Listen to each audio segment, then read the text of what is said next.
Hello, good evening and welcome to BizFirst Review 360.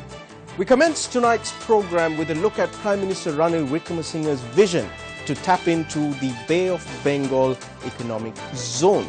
How exactly does the Premier plan to do this? We'll hear it from the man himself. The Bay of Bengal is the world's largest bay and the most neglected part of southern Asia, making headlines mostly over poverty, natural disasters and political instability. Flanked by India in the western side and Thailand to the east, with Bangladesh, Sri Lanka and Myanmar in between, the Bay of Bengal is fast becoming a strategic and competitive economic region.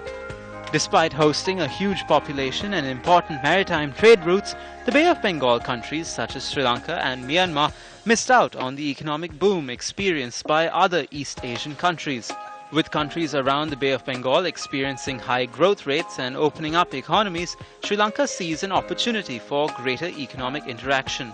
Addressing the World Export Development Forum in Colombo, Prime Minister Ranil Wickremesinghe said Sri Lanka is looking to link up with southern India as a first step in tapping the rapidly growing Bay of Bengal region. The second corridor that we are developing is around Trincomalee. We have built Trincomalee as an economic hub, as a harbour, servicing the Bay of Bengal. Look at industries and the vast potential for tourism. This is in brief the infrastructure for our employment creation. Then we have to find the markets. So on Saturday I am leaving Sri Lanka to go to Brussels to renegotiate the GSP+. But unlike 2002, when growth depended only on Europe, the shift is coming to Asia. So we look at three important agreements. With India, the Economic and Technology Cooperation Agreement. This will enable us to have closer cooperation with India, especially with the 5 southern states, which together with Sri Lanka is the fastest growing area of the subcontinent and at the moment has a combined GDP of $500 billion. So there is a lot of scope. Following trade agreements with India, Sri Lanka will look to strengthen market access to Asia, and the Bay of Bengal region will play a vital role in that strategy. We are working and negotiating another FTA with Singapore, triangular arrangement that we will have between our three countries. Later on, we will also negotiate free trade agreements with the other Bay of Bengal countries.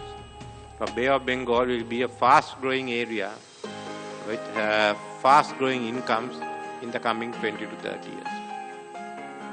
Under the One Belt, One Road initiative, we are also now talking to China on a free trade agreement and finally a comprehensive economic partnership dialogue with Japan. It's in this way that we are looking at the Asian markets, the European markets. As to how USA will develop, we will know only after November when the new regime comes in. But we have made the plans as to where new markets are going to be.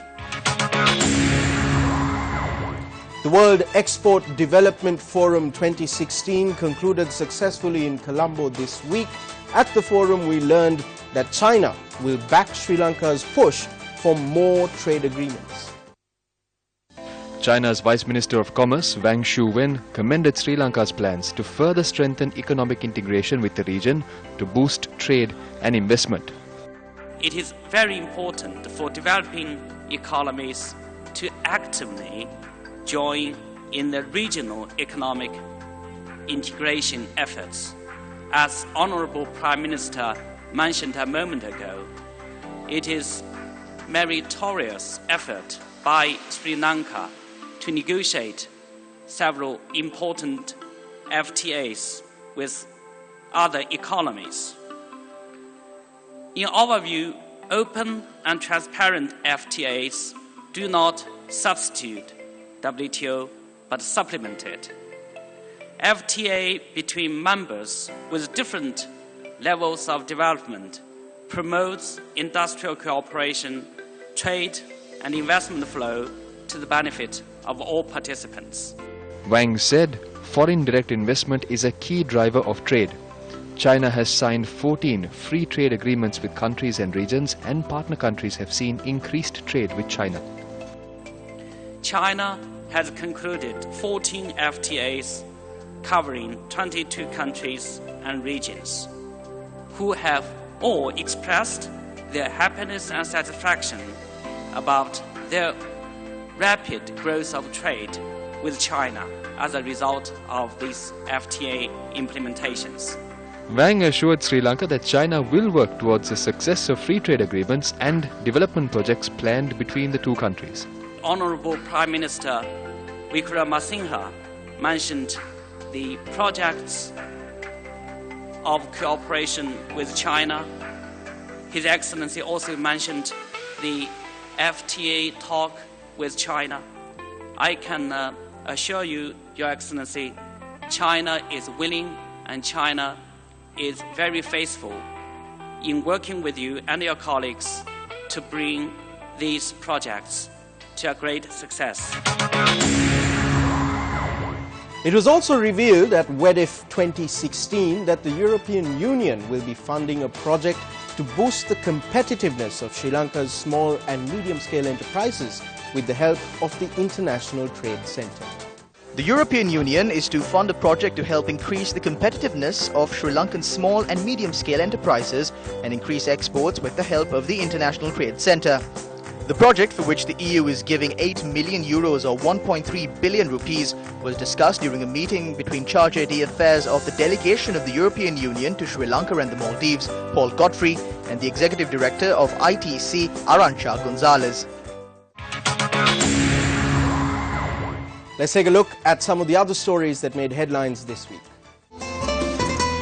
An 8-minute boat ride from the South Lake Resort on the picturesque Kuggala Lake will bring you to Spawear, the newest wellness garden spa to join Sri Lanka's luxury spa industry.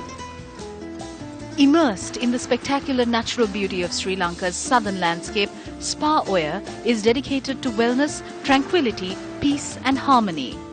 Spawear's holistic approach to well-being includes early morning and late afternoon yoga retreat programs conducted by highly specialized yoga instructors. This spa is quite unique in its sense because we are trying to promote spa experience, not just that he or she comes here for a treatment and then just leaves. Instead of that, we are giving them a full day experience where after the treatment there's so much to do in this ground. Like there's a steam room, jacuzzis, swimming pool. I think there is a huge potential for this kind of a product in Sri Lanka because Sri Lanka's tourism is booming and even the Sri Lankans love to be pampered and to be in the to be taken care of. It's all about trade on tonight's program. When we come back after this break, how important are trade agreements in boosting economic growth and ensuring better paying jobs? Welcome back to BizFirst Review 360. How important are trade agreements in generating economic growth, creating higher, better paying jobs? Well, this week I spoke to Arantxa Gonzalez, who was in Sri Lanka for the World Export Development Forum, to pick her brain on the issue. So we're joined this evening by the Executive Director of the International Trade Centre. She's in Sri Lanka for the World Export Development Forum 2016, or WEDIF. Ms. Arantxa Gonzalez, thank you very much for speaking to BizFirst Review 360. My pleasure. Let me start off by asking, this is a very tricky time in Sri Lanka when it comes to trade, specifically international trade. There's a lot of resistance in the country to exploring free trade agreements, bilateral free trade agreements. In this context, how do you see WEDIF 2016 sort of helping Sri Lanka? Well, first, this issue is not exclusive of Sri Lanka. If you look a little bit around the world, there is angst. There is a bit of anxiety Is doing trade agreements the right thing? Should we try to go it alone? Shall we just try to manage ourselves without interacting with the rest of the world? And this forum is going to be extremely helpful in that it will make it clear to stakeholders here in Sri Lanka that going it alone is no solution in the 21st century. That the question is not so much opening up to the rest of the world, but rather what kind of value added can you produce? What is the value added that you can trade? Are you going to be perpetually in commodities, or do you want to move up the value chain, capture a greater part of this international trade for the benefit of your citizens? It's very interesting when you talk about international trade and opening up, because right now in Sri Lanka we see that ETCA, the Economic and Technology Cooperation Agreement with India, is a huge issue. But at the same time we see that this has become a major feature in the US presidential election as well. Right. The the very controversial Trans-Pacific Partnership, we've got both candidates. So in this culture, in this climate of people being fearful of being swamped by competitors, are these fears founded? Are these well-founded fears? I think it's fair to say that trade opening gives opportunities, but does not guarantee results. The question is, what do you do with trade opening? To me, what's clear, and it's been demonstrated all around the world, that closing your economy certainly does not work. But how do you translate lowering trade barriers to increased trade flows and also to higher and better paying jobs? Okay, trade agreements make trade possible, but you still have to make trade happen. And trade agreements don't make trade happen, they make it possible. What makes trade happen is businesses. Competitive businesses. Businesses that focus on the sectors, on the products where they have a comparative advantage. Businesses that benefit from skilled labor. Businesses that improve the quality of their products and their services. Businesses that don't always sell to the same countries. For example, you don't put all your eggs in one basket. Businesses that are interested in diversifying. This is how it works. Finally, I would say governments that invest in making sure growth is inclusive.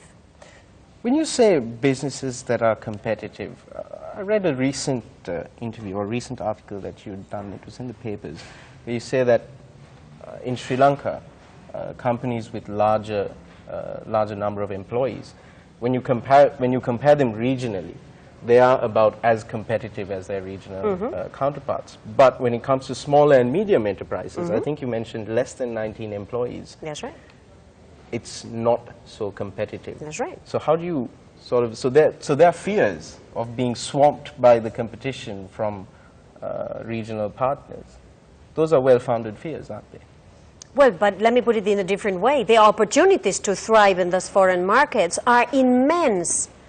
Do you want to remain a micro-producer for the rest of your life? Does this country want to have enterprises that do not contribute to domestic growth because they are not competitive? That don't employ and pay better wages because they don't participate in international trade? One thing is clear. SMEs that trade, SMEs that participate in international trade, because they are more competitive, pay better wages. So what do we want? Low-paid wages? Informal sector jobs? Or better paying jobs? I would argue it's the second one. But this requires a competitiveness agenda. And this requires helping these SMEs participate in international trade. When you talk about, okay, trade, participating in international trade, creating high wages, etc., you also have to think about right now in the world, environmental concerns, specifically sustainability concerns. Now I saw in this conference, the program, there are some sessions which will focus on gender empowerment, the empowerment of women. How big of a feature is sustainability in Huge. this for? Huge. And if you're talking about Sri Lanka, there is an island that is subject to climate change, that can lose entire crops because it rains too much or because it rains too little. Sustainability is a must-have in the economy, and therefore sustainability is a must-have on trade. But sustainability is also a huge opportunity. Think of how different it is selling cinnamon from selling sustainably harvested cinnamon. The price can be from 1 to 10 So what do you want to sell? $1 cinnamon or $10 cinnamon? So sustainability has to be part of the business strategy of anybody, anywhere, but especially in a country like Sri Lanka, whose trade strategy must be smaller volumes, higher value added. So in the context of the World Export Development Forum, though, in drawing up the agenda or the program for this year's forum, for the 2016 forum, how big did the UN's Sustainable Development Goals, how large a feature were they in your discussions on the program? Very much so, and this is why what you see here is a reflection of the Sustainable Development Goals in its economic dimension. So, Sustainable Development Goals are about using trade as an engine for growth. They are about embedding more SMEs in international trade. They are about empowering women to trade. They are about youth entrepreneurship, all of which feature prominently in the World Export Development Forum. So 100%. All right, let me pose a question to you in this way. When you talk about sustainability, on the part of the International Trade Center, when you hold dialogues with these companies, with these countries and companies, how much do you advocate for sustainable trade, as in trade sustainability, sustainability in trade to reduce, for example, pollution from transport, shipping, logistics, from that angle? Well, for us, trade is associated with two words, inclusive trade and sustainable trade. Inclusive trade means leaving no one behind. It's making sure that 50% of your assets that are women don't only remain in the informal sector, but are part of the formal economy, that we help them to trade. SMEs to trade, that's inclusive. Sustainable, it means trading in products and services that are going to be respectful of the fact that we live in one planet. So these two are cross-cutting dimensions for us of international trade. There is no way we can do trade in the 21st century as just trade. It has to be what I call good trade. And good trade is inclusive and sustainable trade. Well, Ms. Gonzalez, thank you very much for speaking to BizFirst Review 360. I think you've clarified a lot of doubts that people may have had about trade in general, especially given the current climate with trade. So I wish you a very successful forum and look forward to talking to you again. Thank you so much. Thank you, Nadim. Tonight on Vital Statistics, tourism, unemployment, and the ease of doing business.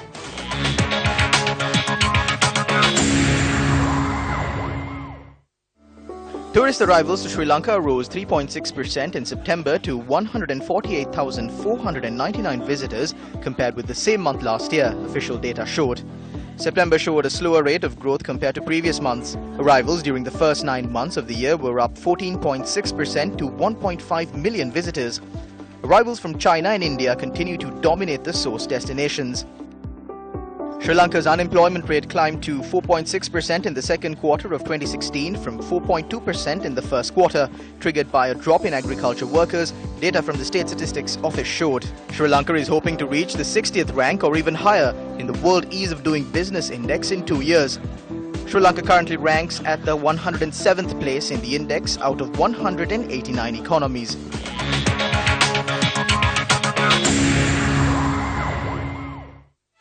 Staying on the topic of trade, how much has been done in Sri Lanka really to facilitate trade and foreign direct investment? We'll hear from the Minister of Development Strategies and International Trade right after this break.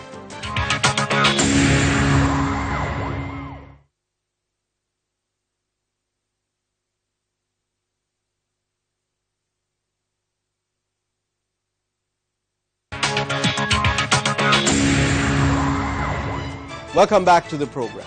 Tonight on our segment Speak Your Mind, we listen to Minister of Development Strategies and International Trade Malik Samarakrama, who addressed the World Export Development Forum.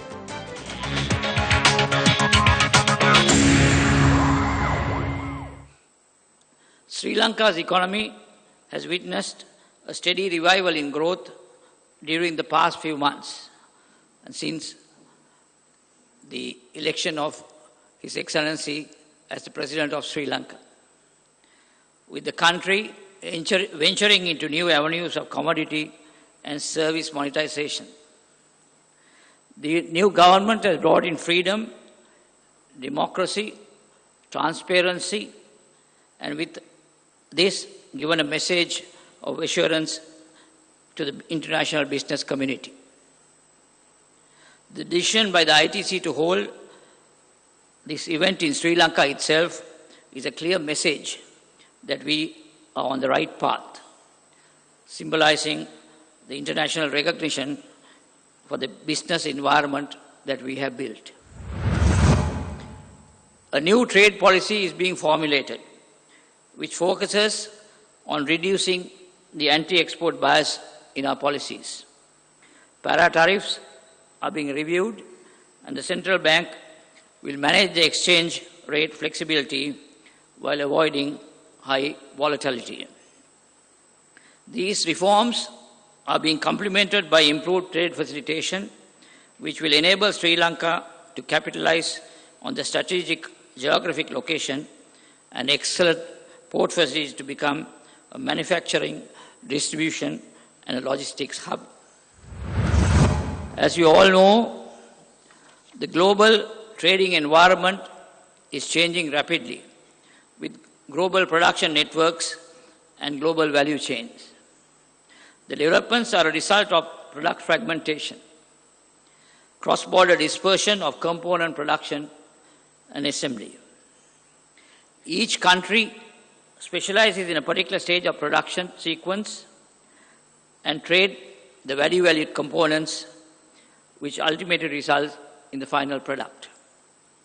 Product fragmentation was first seen in the apparel and electronics industry, and now it has spread to automobiles, electrical machinery, telecommunications, etc. The factors that have led to product fragmentation is rapid advancement in production technology, technology innovation in communication and transportation, and liberalization policy reforms in investment and services both at home and host countries. Export growth can no longer depend on traditional export markets such as the USA and European Union, where demand is slack. Therefore, it is imperative that Sri Lanka find new markets and curve out easy market access to them. That is the reason why our government has embarked on a strategy to deepen the existing FTAs with India and Pakistan and working on new FTAs with growing Asian economies such as China and Singapore. Sri Lanka currently is at a juncture where it could no longer depend on debt finance development. Thus, a viable development strategy that will bring in more foreign exchange to the country is needed while promoting exports and attracting FDIs. For export promotion, FDI will support to enhance the supply capacity of export and make best use of the wider market access gained via FTAs. If you look at the South Asian countries in the SAARC, Sri Lanka is far behind others in working out duty-free or preferential market access to other countries. Countries like Bangladesh, Nepal, Bhutan, Maldives and Afghanistan, by virtue of them being LDCs, qualify for duty-free access to the European Union and Indian market through everything but arms. In fact, 84% of SAARC LDC exports have duty-free access to the world at large. India has preferential market access to ASEAN, Japan, South Korea, Pakistan, through various FTAs and CEPAs it has signed during the last decade. Pakistan has FDAs with China, Malaysia, and Sri Lanka, and benefits from GSP Plus in the EU market. In contrast, Sri Lanka has access only to Pakistan and India and some preferential access to APTA members, China and Korea, for which Bangladesh and India also qualify. In the case of the proposed India and Sri Lanka FTA, it is being broadened and deepened via the proposed Economic and Technology Cooperation Agreement. And that will certainly assist Sri Lanka to address many of the current problems we are facing in fully utilizing the FTA. EDCA can increase Sri Lanka's competitiveness in industrial exports and also increase our supply capacity to better utilize the market access to India. In addition, EDCA negotiations are addressing the outstanding non-tariff barriers in the Indian market, as well as many of the existing procedural barriers and delays in Indian ports of entry, particularly through mutual recognition agreement.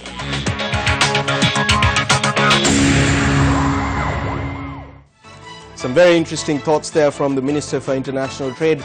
Will all these plans come to fruition? Will Sri Lanka become a trading hub, a hub for entrepot trading and for logistics? I suppose we'll find out in the days to come. That's a wrap of our show for tonight. Thank you for joining us on BizFirst Review 360. Don't forget to look us up on Facebook. I'll see you again next week, same time, same place.